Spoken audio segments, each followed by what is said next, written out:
News over the weekend of a potential breakthrough in peace talks with Iran was quickly followed by criticism from lawmakers, including Republicans, over the terms of what seemed to be an emerging deal to end the war. CBS News congressional reporter Taurean Small joins me now with more on this story. Taurean, what are you hearing this morning from lawmakers?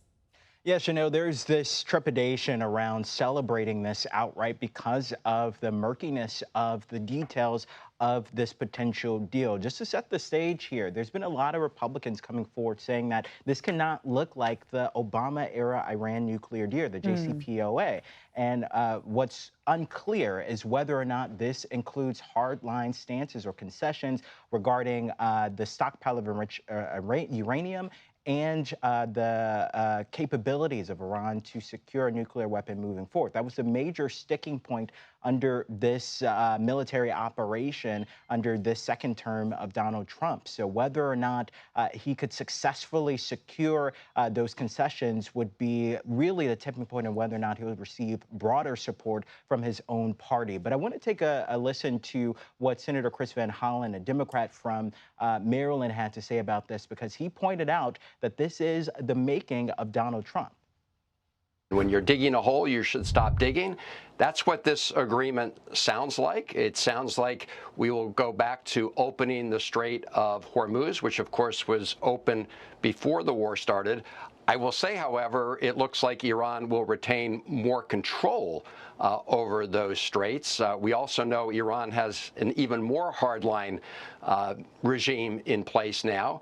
And we're talking about releasing some of Iran's frozen assets. So, look, my view is, as I said, stop digging.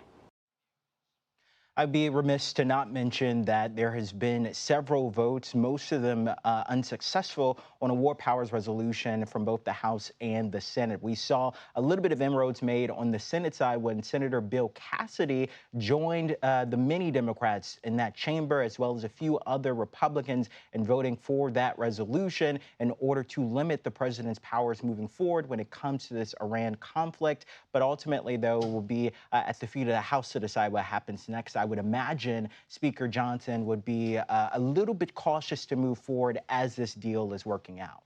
So, Taurean, want to ask you about a little nugget that you mentioned off the top there, but this is probably worth discussing. The president is not just facing pushback from Democrats like the one we just heard from, but also from Republicans, people in his own party. How notable is that?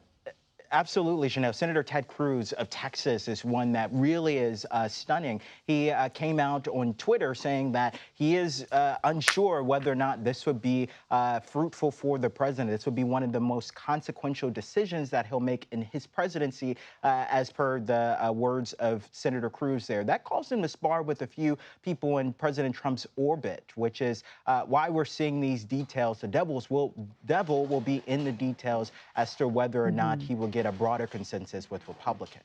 Okay, Taurean Small in Washington, thank you.